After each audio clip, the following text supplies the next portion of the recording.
Welcome to Nanak classes. दोस्तों, Nanak classes के YouTube channel पे आपका स्वागत है। आज 28 फरवरी 2022 और 28 फरवरी 2022 के जितने भी most important Rajasthan current affairs के क्वेश्चन बनते हैं, आज हम उनका डिस्कस करेंगे।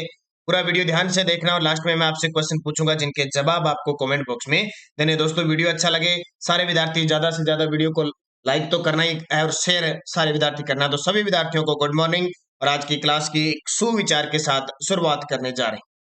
तो आज का सुविचार देखिए, हौसलों के तरकस में कोशिश का वो तीर जिंदा रखो। हौसलों के तरकस में कोशिश का वो तीर जिंदा रखो। हार जाओ चाहे सब कुछ मगर फिर से जीतने की वो उम्मीद जिंदा रखो।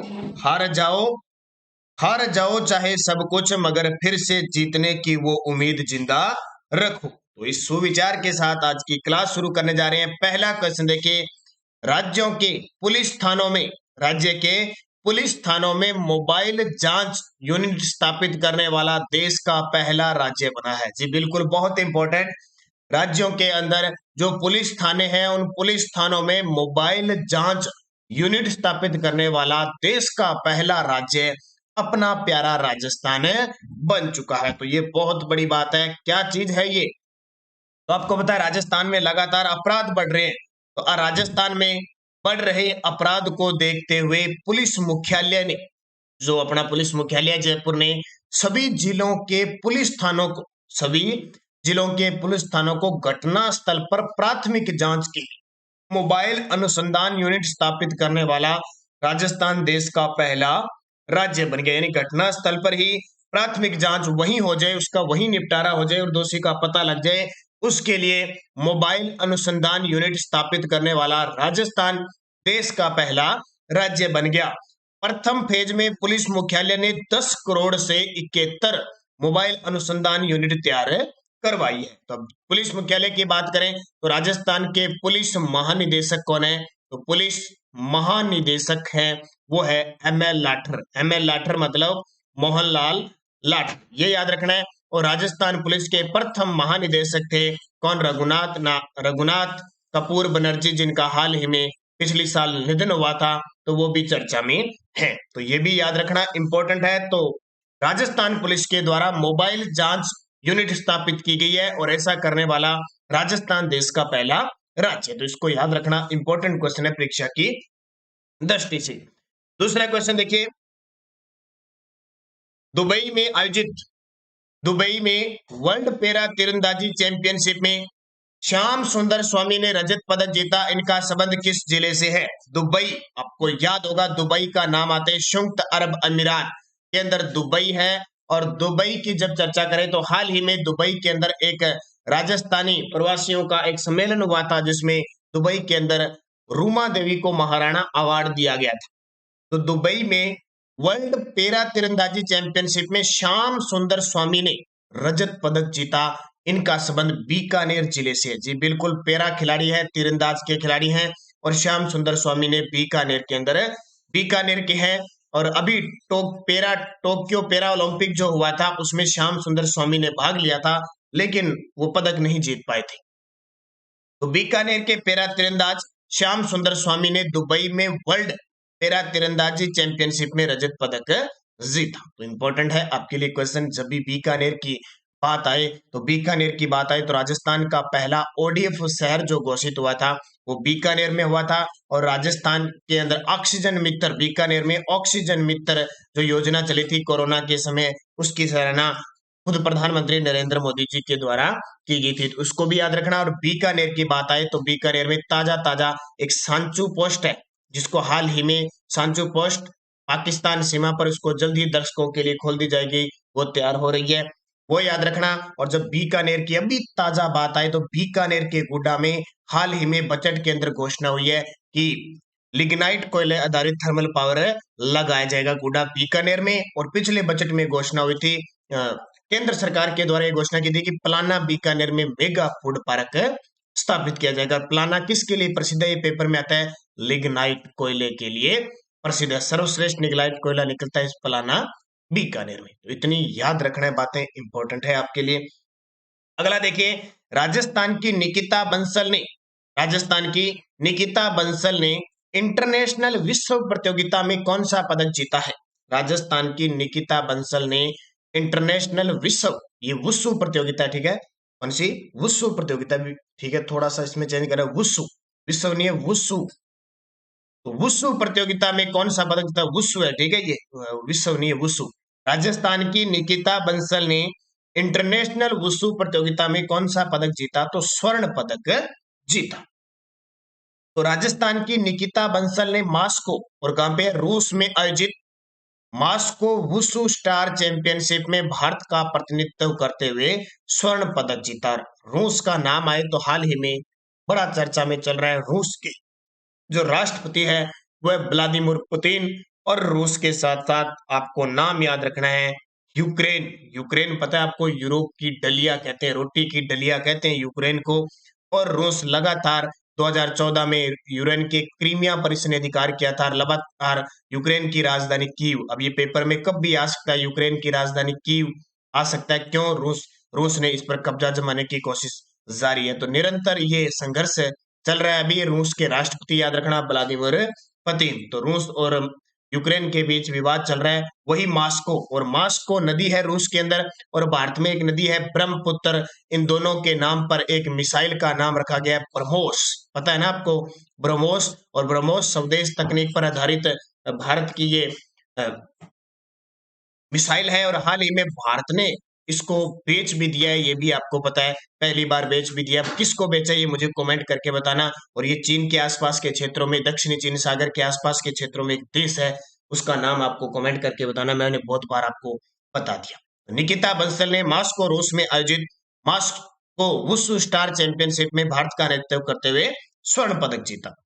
अगला, राजस्थान के किस जिले में सब रीजनल साइंस सेंटर स्थापित किया जाएगा, राजस्थान के किस जिले में सब रीजनल साइंस सेंटर स्थापित किया जाएगा, तो ये किया जाएगा कोटा के अंदर। और दूसरा मैं अभी बता देता हूं कि कल आपको 8 बजे फरवरी मंथ 2022 की ताबड़तोड़ सीरीज में पूरे मंथ का करंट मिलेगा, यानी कल 7:30 पर ही आपको क्लास मिलेगी फिक्स। थोड़ा थोड़ा हम टाइम घटा रहे हैं, 7 बजे के पास लाएंगे, क्योंकि अभी गर्मी का टाइम आ चुका है और सब जल्दी उठ जाते हैं। पहले 8 बजे इसलिए किया था कि जल्दी उठ नहीं पाते थे, उस वजह से आपको ये क्लास थी। अब 7:30 पर आपको क्लास दी। तो फरवरी 2022 करंट अफेयर्स, कल आपको इस डेली करंट की जगह ये मंथली वीडियो मिलेगा, और पूरी सीरीज का आप ढंग से अच्छे तरीके से देख लेना।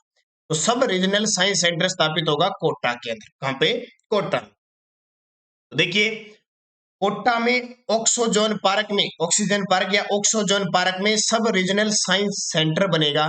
यह केंद्र व राज्य सरकार के सहयोग से 22 करोड़ की लागत से बनेगा।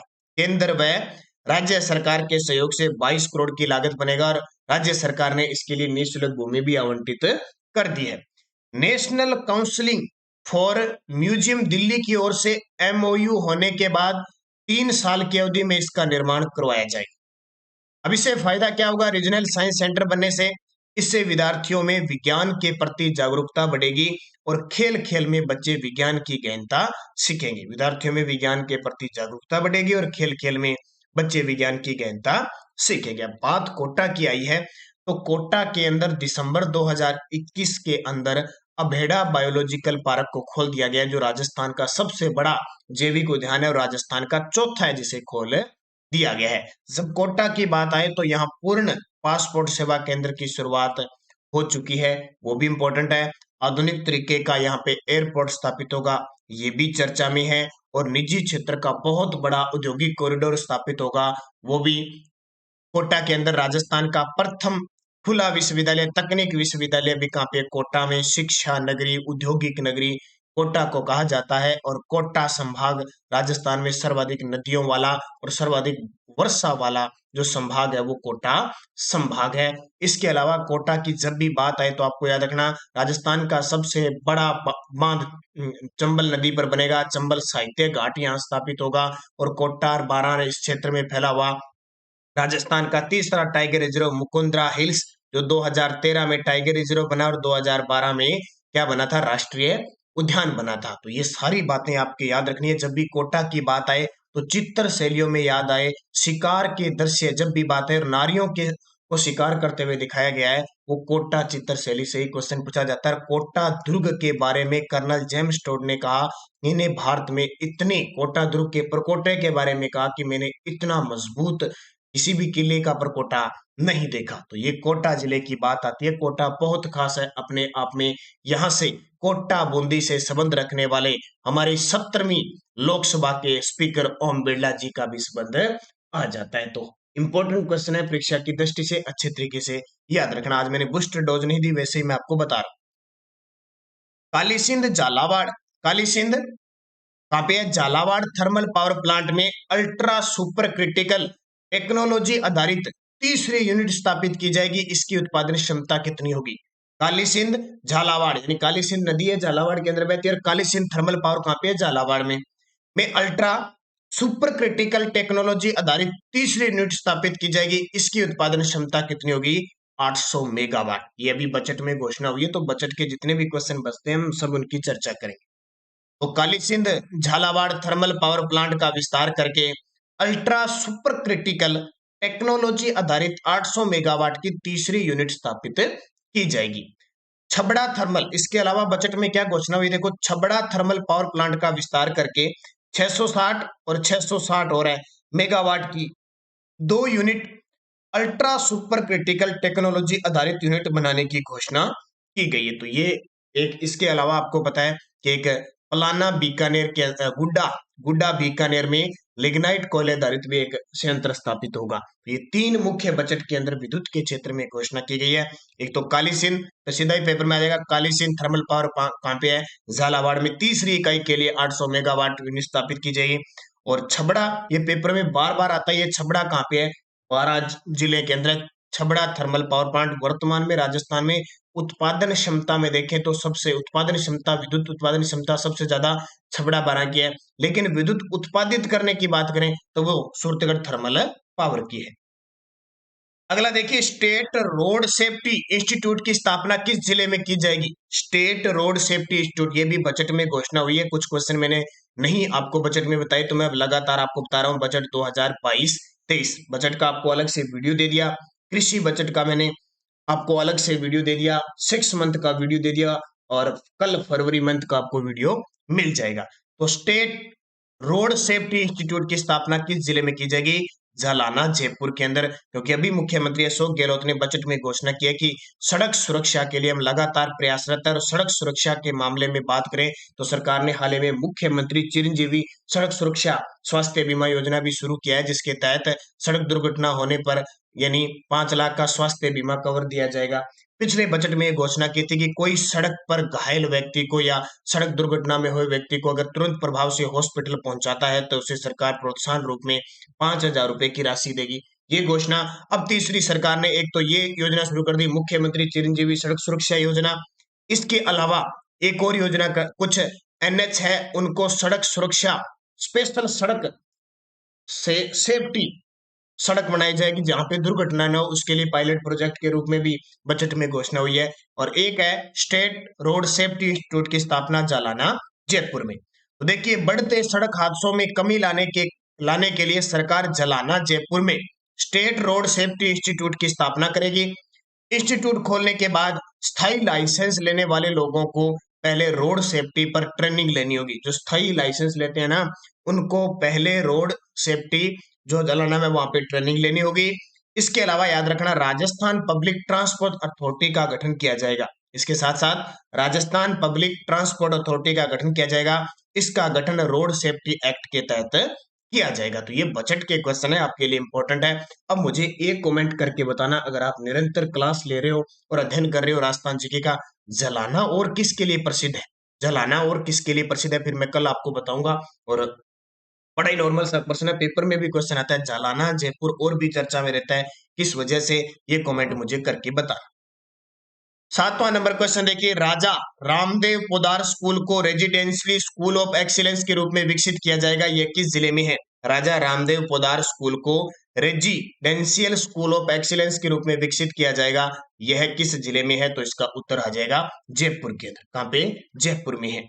तो JLN जयपुर में एजुकेशन हब विकसित होगा। JLN जो जयपुर है वहां पे एजुकेशन हब विकसित होगा। एक साथ बहुत सारे शिक्षा के क्षेत्र यहाँ विकसित होंगे। कौन कौन से होंगे? देखो, गांधी सर्किल के पास अब 4 संस्थान काम करेंगे एक साथ, जिसमें Mahatma Gandhi institute of governance and social sciences, ये तो पेपर में पक्का आएगा, याद कर लेना। इसके हाल ही में पहले चेयरमैन अध्यक्ष बनाए गए हैं doctor BN Sharma. Raja Ram Dev Podar residential school of excellence स्थापित होगा यहाँ पे। राधा कृष्णन लाइब्रेरी बनेगी और कोचिंग सेंटर है वो स्थापित किया जाएगा। ये 4 चीज एक जगह बनेंगे। कहाँ पे? JLN यानी जो जवाहरलाल नेहरू गांधी सर्किल जो क्षेत्र है वहां पे बनेगा। इस एजुकेशन हब के लिए 2 सालों में 400 करोड़ रुपए खर्च करने की घोषणा की गई है। तो ये याद रखना इंपॉर्टेंट है परीक्षा की दृष्टि से। 8 नंबर क्वेश्चन देखिए, पंचायत समिति स्तर पर आवारा गौवंश की सुरक्षा और संरक्षण हेतु नंदी गौशाला चलाने वाला देश का पहला राज्य बना है। पंचायत समिति स्तर पर आवारा गौवंश की सुरक्षा और संरक्षण हेतु नंदी गौशाला चलाने वाला देश का पहला राज्य राजस्थान बना है। तो देखिए, राजस्थान राज्य पंचायत समिति स्तर पर आवारा जो गौवंश है उसकी सुरक्षा और संरक्षण हेतु नंदी गौशाला चलाने वाला देश का पहला राज्य बन गया। बजट 2022-23 में नंदी गौशाला के लिए 650 करोड़ रुपए का प्रावधान है किया गया है। प्रत्येक नंदी गौशाला में 90% राशि राज्य सरकार और 10% राशि केंद्र सरकार द्वारा वहन की जाएगी।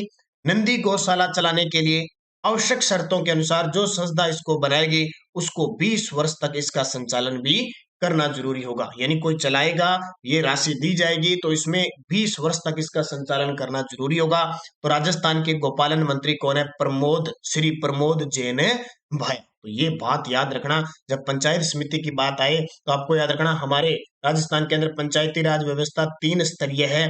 ग्राम स्तर पर ग्राम पंचायत, मध्य स्तर पर पंचायत समिति और जिला स्तर पर जिला परिषद। ग्राम पंचायत का अध्यक्ष सरपंच और पंचायत समिति का प्रधान होता है और जिला परिषद का जिला प्रमुख होता है। एक होता है जिला कलेक्टर, ध्यान रखना, जिला कलेक्टर प्रशासनिक अधिकारी होता है जिसको जिलाधीश भी कहते हैं। ये सरकार का आंख नाक कान के रूप में काम करता है और केंद्र की प्रतिनियुक्ति के रूप में होता है। राज्य सरकार की सिंचित निधि से उसे पैसा दिया जाता है। काम किसका करता है? राज्य सरकार का। ये याद रखना, पंचायत समिति स्तर पर आवारा गौवंश की सुरक्षा हेतु संरक्षण हेतु नंदी गौशाला बनाने वाला राजस्थान देश का पहला राज्य।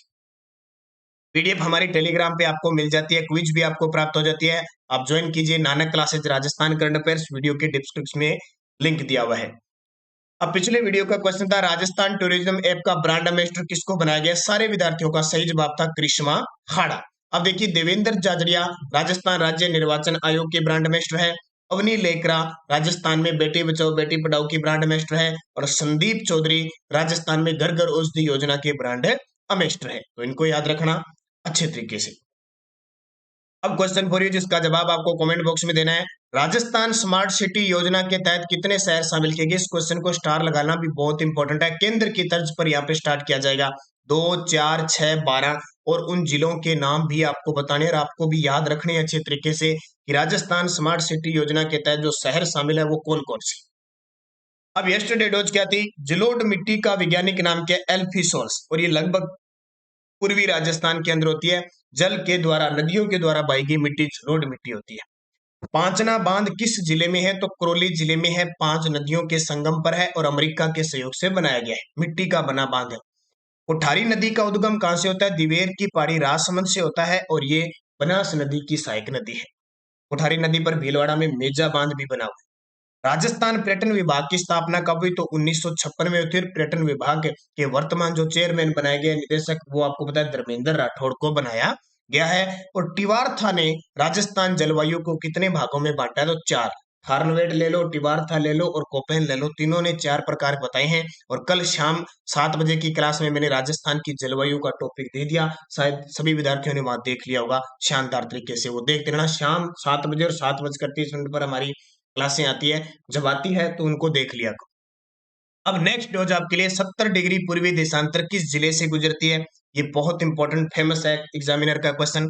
जोधपुर जिला किस जलवायु के अंतर्गत आता है? काली मिट्टी का वैज्ञानिक नाम बताइए। आजकल मैं ज्योग्राफी के क्वेश्चन ले रहा हूँ, सारे क्लियर कर रहा हूँ साथ साथ में।